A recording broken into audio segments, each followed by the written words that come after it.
салом ба ҳамаи мухлисони футбол ва дӯстдорони варзиш. Хушомадед ба канали мо. Имрӯз мо барои шумо чизе махсус омода кардем. Мо дар бораи бозиҳои шабинаи Лигаи Қаҳрамонҳои УЕФА мавсими 2024-25 ки марҳилаи нави ин мусобиқаи муътабарро кушодан суҳбат мекунем. Бале, шумо дуруст шунидед. Аз ин мавсим дар Лигаи Қаҳрамонҳо тағйироти куллӣ вуҷуд дорад. Ҳоло дигар марҳилаи гурӯҳӣ нест ва ҳамаи дастҳо дар доираи марҳилаи умумии лигавӣ мубориза мебаранд. ин маънои онро дорад ки бозиҳои бештар, драмаи бештар ва лаҳзаҳои ҳаяҷонангези бештар. Дар он 36 клуб дар мусобиқа иштирок мекунанд ва ҳар яке аз онҳо 8 бозӣ анҷом медиҳад. Аз рӯи натиҷаҳои ин бозиҳо 8 дастаи аввал бевосита ба якашфинал мегузаранд ва дастҳое ки аз 9 то 24 ҷойро ишғол мекунанд дар бозиҳои плей-офф барои ҳуқуқи идома додани мубориза барои ҷом бозӣ мекунанд. ҳозир мо аз назар мегузаронем ҷузъиёти калидӣ ва натиҷаҳои бозиҳои имшабаро, бозии истораҳо, стратегияҳои мураббиён ва бисёр чизҳои дигарро баррасӣ мекунем. Фаромӯш накунед ки ба канали мо обуна шавед ва лайк гузоред. Агар шумо ҳамчун мо аз футбол лаззат баред, лайкҳои шумо ба мо кӯмак мекунад ки контентро ҳатто беҳтар ва ҷолибтар кунем. Агар тайёр бошед, мо сар мекунем. Дӯстон, Лигаи Чемпионҳо давом дорад ва имрӯз низ як қатор бозиҳои муҳим моро интизор мебошад. Барои бозам ҷолибтар гузарондани ин бозиҳо шумо метавонед аз хизматрасониҳои дӯстони мо аз 1x истифода баред. Ин ширкат чандин сари сол мешавад ки кору фаъолият дорад ва беҳтарин шароитҳоро фароҳам меорад. Танҳо дар мо ва танҳо барои шумо мо промо тайёр кардем бо номи AMG 0777 ки шумо метавонед дар вақти регистратсия кардан дар аввалин пардохти худ то ҳаҷми 8000 сомонӣ бонус ба даст оред. Ссилкаи зарури дар комментарияи ин видео. Имкониятро аз даст надиҳед. Ва мо бо бозии дар Бёрн шурӯъ мекунем ки дар он янгбоизи швейтсарӣ мизбони Астон Виллаи англисӣ буд. Дастҳо дар варзишгоҳи Вангдорф рақобат карда ва англисҳо бо ҳисоби 3-0 пирӯз шуданд. Голҳоро Юри Тилеманс, Ҷейкоб Ремзи ва Амаду Онана заданд. Биёед ба бозии Ювентус муқобили ПСВ гузарем. Туринён таҳти роҳбарии Тиаго Мота серияи бидуни бохтро идома медиҳанд. Бо натиҷаи 3-1 ғолиб омаданд. Голи Кенан Юлдуз ва ду паси Николас Гонсалес хотирмон буд. Ва албатта бозии Рекорди дар Мюнхен ки дар он Бавария Динамо Загребро бо ҳисоби 9-2 шикаст дод. Ҳарри Кен 4 гол зад ва Майкл Олисе дублро илова кард. Ин бозӣ ҳамчун яке аз бозиҳои бисёрнатиҷаи таърихи Лигаи Қаҳрамонҳо дохил шуд. ҳоло дар бораи футбол ё беҳтараш дар бораи он ки чӣ тавр Бавария қарор дод китобҳои дарсиро дар бораи футбол такрора нависад. Хуб чӣ? Бо задани 9 гол онҳо мехостанд мутмаин шаванд ки рақибони онҳо мефаҳманд ки дар кадом бозӣ ширкат мекунанд.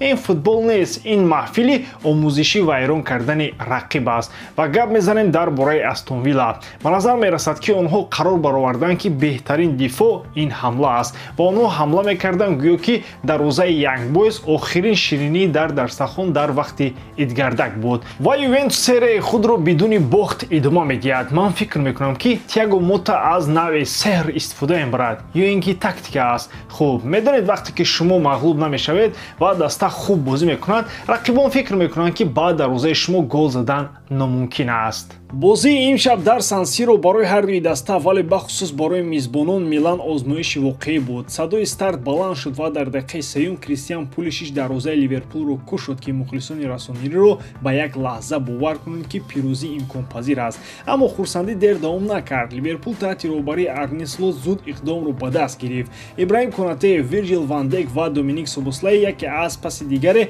гол заданд. Намоиши олӣ дар ҳамла ва пайгирӣ дар анҷоми ҳамлаҳоро нишон доданд. Хусусан голи Собослай нишон дод ки чӣ гуна тақвиятҳои нави сурхҳо дар даста мутобиқ шудаанд. Аз нуқтаи назари тактикӣ Ливерпул сатҳи баланди назорат бар тӯб ва прессингро намоиш дод ки Миланро водор месохт ки дар минтақаҳои калидӣ хато кунад ва тӯбро аз даст диҳад. Дар муқобил Милан таҳти роҳбарии Пауло Фонсека агрессивияти кофӣ ва бозии заиф дар дифоъро нишон дод ки яке аз асосии сабабҳои шикаст буд. дӯстон, агар бозиҳои футбол танҳо бо дақиқаҳои аввалин ҳисоб карда мешуданд, Милан метавонист ҳозир барои даври баъдии Лигаи Қаҳрамонон омода шавад. Аммо афсӯс, футбол бозии 90 дақиқа аст ва гоҳо бештар. Баъд аз оғози таркиши расонерӣ гӯё ҳанӯз ҳам дар ҳолати хоб буданд ба Ливерпул иҷозат медоҳанд ки бо тӯб ҳар коре ки мехоҳанд анҷом диҳанд. Албатта наметавон кори Арне Слотро нодида гирифт ки гӯё калидҳои ҳамаи дарҳоро дар Энфилд ва ҳоло дар Сан-Сиро ёфтааст. Дар дастаи ӯ ҳар кас вазифаҳои худро дар майдон медонад ки ин кафолати муваффақият дар футболи муосир аст. Ва дар бораи Милан, шояд Пауло Фонсека аллакай хит кардааст ки кори ӯ дер давом намекунад. Бозии навбатӣ бо Интер барои ӯ ва даста озмоиши воқеӣ хоҳад буд. Ин бозӣ ки дар он Милан бояд нишон диҳад ки онҳо ҳанӯз ҳам дар сатҳи баланди футболи Италия ҳастанд ва метавонанд ба рақибони муҳими худ баробар рақобат банданд. Фонсека бояд дар ин муддати кӯтоҳ стратегия ва тактикаи дастаро бозбинӣ кунад, зеро агар Интер бо ҳамон шиддат ва таҳлилгарии Ливерпул бозӣ кунад, дар он сурат Милан дар хатари дучор шудан ба дигар шикасти вазнин қарор мегирад. Футболистои Милан бояд ба худ биёянд ва нишон диҳанд ки онҳо метавонанд дар шароити душвор бозӣ кунанд ва пирӯз шаванд. Дар ин ҷо муҳимтарин амал ин аст ки даста бояд якпорчагии худро нишон диҳад ва ҳамаи бозигарон бояд дар ҳар лаҳзаи бозӣ ба ҳамдигар кӯмак расонад.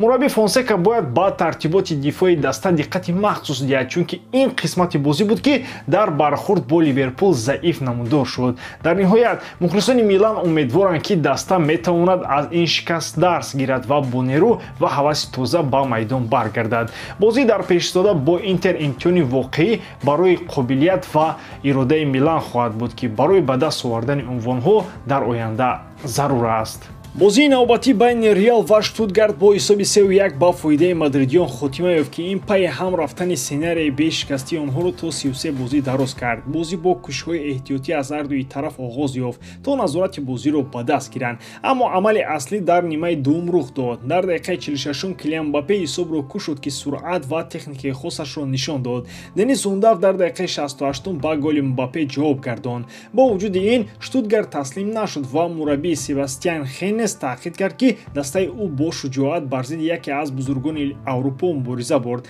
ҳатто нигоҳ накарда ба бохти онҳо. Лаҳзаи бузург барои таърихи Реал дар вақти иловагӣ рух дод, вақте ки бозингари ҷавон Эндрик голи таърихии худро зад ва ба ҷавонтарин голзани клуб дар Лигаи Чемпионҳо табдил ёфт. Карло Анчелоти ки аз натиҷа қаноатманд буд, таъқид кард ки оғози мавсим ҳамеша душвор аст ва ба даста ҳанӯз лозим аст ки ба шакли оптималӣ бирасад. Аз тарафи дигар Хенес ифтихор кард ки дастааш нақшаи таъризшударо иҷро кард, ҳатто бо бохт ва нақши муҳими Тибо Куртуаро дар нигоҳ доштани Реал дар бозӣ қайд намуд.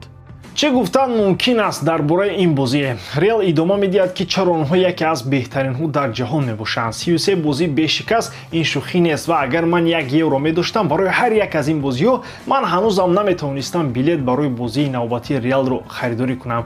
Аммо ҷиддӣ, тамошо кардани Мбаппе ҳамеша таъсирбахш аст ва футболбози ҷавон Эндрик аллакай таърих менависад ва ин танҳо оғоз аст. Лука Модрич бо вуҷуди синни соли футболии ӯ ҳамоно ассистҳоро мисли офитсантҳои қурутобхонаи олӣ медиҳад. Ин бозии шаб монанди дидани як театри бузурги футболӣ буд ки дар он ҳар як бозингар нақши худро ба комилӣ иҷро кард. Штутгарт бо вуҷуди бохт қобилияти худро барои мубориза ва таҳаммул дар баробари яке аз беҳтарин дастаҳои ҷаҳон нишон дод. Бозии дарозмуддат ва стратегияи дуруст метавонист натиҷаи дигар дошта бошад. Мухлисони Реал метавонанд аз ин бозӣ хеле розӣ бошанд, чунки даста на танҳо пирӯз шуд, балки нишон дод ки онҳо метавонанд дар шароитҳои гуногун бо ҳар рақиб рақобат кунанд. Ин бозӣ ҳамчунин исбот кард ки Реал дар ҳолати хуби омодагӣ қарор дорад ва барои муваффақиятҳои минбаъда омода аст. Дар охир бозии имшаб барои ҳар дуи даста ва мухлисони онҳо дарсҳои муҳим дод. Барои Штутгарт ин имконият дод ки сатҳи худро бо яке аз бузургтарин клубҳои футбол санҷад ва барои Реал ин як қадами дигар ба сӯи устуворӣ ва ҳокимият дар саҳнаи Аврупо буд. Ба ҳамин тамом бори дорам ки эҷодкории ман ба шумо писанд меояд. Лайк, комментария ва дар канал обнажданро аз ёд набароред. Бо шумо мисли ҳар вақта Муҳаммад Гаиров. Хай бародарон, дар паноҳи Аллоҳ.